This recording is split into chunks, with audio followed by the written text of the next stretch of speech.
నువ్వసలు మారలేదు. ఆదిని సొంతం చేసుకోవడానికి నువ్వలా నటిస్తున్నావని నాకు తెలుసు.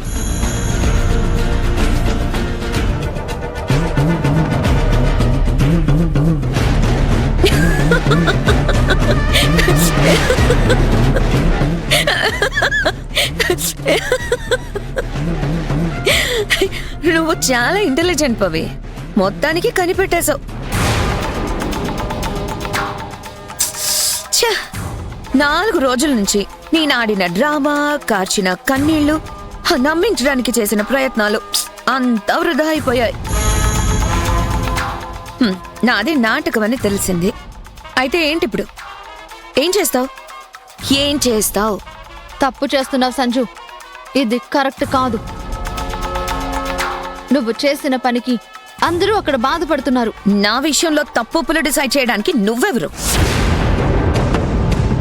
నా మెడలో తాళి కట్టాల్సిన ఆదిని నువ్వు కొంగును కట్టుకున్నావు. వాణ్ణి నా వాణ్ణి చేస్తానని మాటిచ్చి రోజు రోజుకి ఆదికి నువ్వు దగ్గరవుతూ నాకు దక్కకుండా చేస్తున్నావు. చెయ్యాల్సిన తప్పులని నువ్వు చేసి నాది తప్పంటున్నావు. నీ నాటకాలు కట్టి పెట్టాలనే నేను డ్రామా మొదలు పెట్టాను. ఇది ఆరంభం మాత్రమే పవి. ముందు ముందు ఈ సంజు ఆడే రుద్రతాండవం చూస్తావు. నువ్వు చేస్తే నేను చూస్తూ ఊరుకుంటాననుకుంటున్నావా?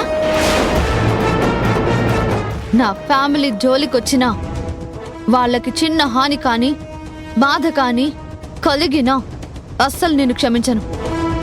Super super. నువ్వు బయటపడ్డా, నేను బయటపడ్డాను. ఇప్పుడు అస్సలు ఆట మొదలవుతుంది. ఇప్పుడు చెప్తున్నాను విను. ఆదితో సహా ఎవ్వరిని వదలను. మీ కళ్ళల్లో జలపాతాలు సృష్టించి మీకెవ్వరికి నిద్ర లేకుండా చేస్తాను. సంజు, నీ మంచిగా చెప్తున్నాను. ఆదిని నీ మనసులో నుంచి తీసేయి. వెళ్ళి కొత్త లైఫ్ స్టార్ట్ చేయి. అనవసరమైన పంతాలకి పోయి నీ జీవితాన్ని నువ్వు నాశనం చేసుకోకు. నీ నీతుల్ని గొయ్యి తీసి పాతి పెట్టుకో. ఆదిని మనసులో నుంచి తీసేసి కొత్త లైఫ్ స్టార్ట్ చేయాలా? అది జరగదు.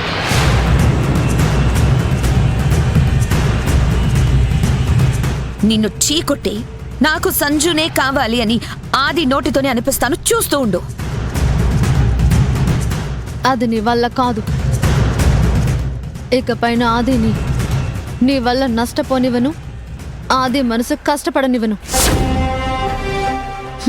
కనీసం అతని చూపు నీ మీద కూడా పడనివను. ఛాలెంజ్. నువ్వు ఛాలెంజ్ అంటే నేను ఛాలెంజ్.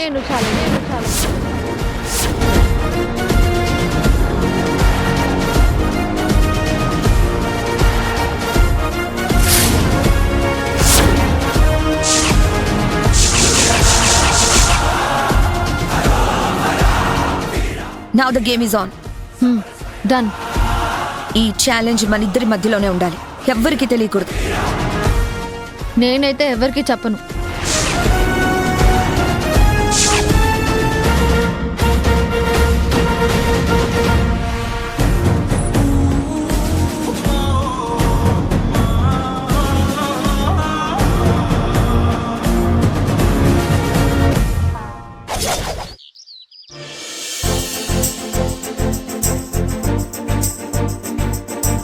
కొంచెం తిన్నా.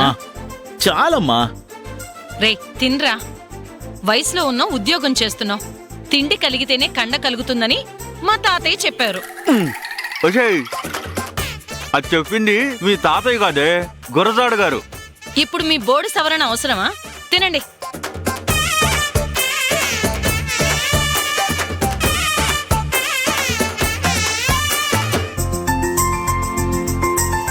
అది భోజనం చేద్దురా. ఇప్పుడు నేను తినను సీతమ్మా. ఇప్పుడు తిన్ను అంటే ఎప్పుడు తింటావురా? అసలే మార్నింగ్ నువ్వు సరిగా టిఫిన్ కూడా చేయలేదు. అది కాదు సీతమ్మా, సంజుతో ఏదో మాట్లాడొస్తానని పవి రాజశేఖర్ అంకుల్ వాళ్ళ ఇంటికి వెళ్ళింది. వాళ్ళు పవి పట్ల ఎలా ప్రవర్తిస్తారో ఏం మాట్లాడతారో ఏమో అని టెన్షన్గా ఉంది. తను వచ్చిన తర్వాత ఇద్దరం కలిసి తింటాం సీతమ్మా. నేను పవిత్ర కలిసి తింటాంలే గాని నువ్వు పద తిందు గాని. అది కాదు. పద పద నాన్న పద. రేయ్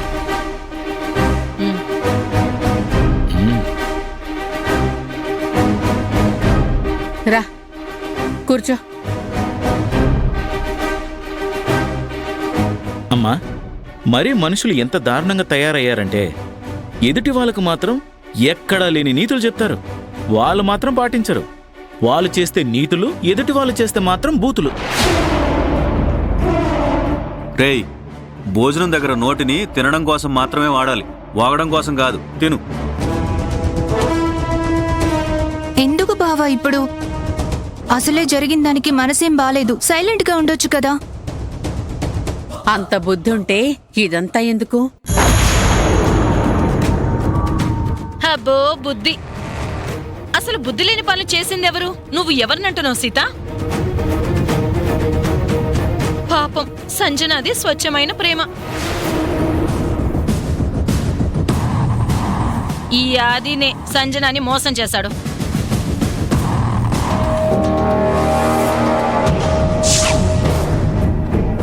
హ్మ్, పవిత్ర మాయలో పడి తాళి తన మెల్లో కట్టి సంజనాకు అన్యాయం చేశాడు.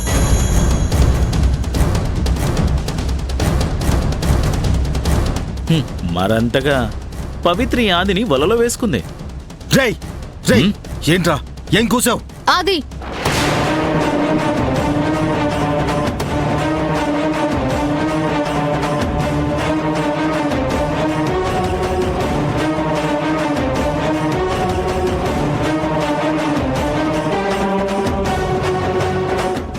వదిలే ఆది.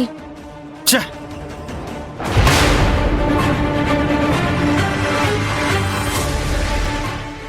చూసావా అమ్మా, ఆదికి సొంత నిర్ణయాలు కూడా ఏమీ లేవు. పవిత్ర ఎలా చెప్తే అలా వింటాడనుకుంటా. రేయ్! హ్మ్? ఆది ఇదిగో చూడు విక్రమ్, నీకు ఆదిని మాటలనే స్థాయి లేదు, ఎప్పటికీ రాదు కూడా. నువ్వు ఎదుటి వాళ్ళ మీద రాయి వేయాలంటే అందుకు నీకెంత అర్హత ఉందో చూసుకో.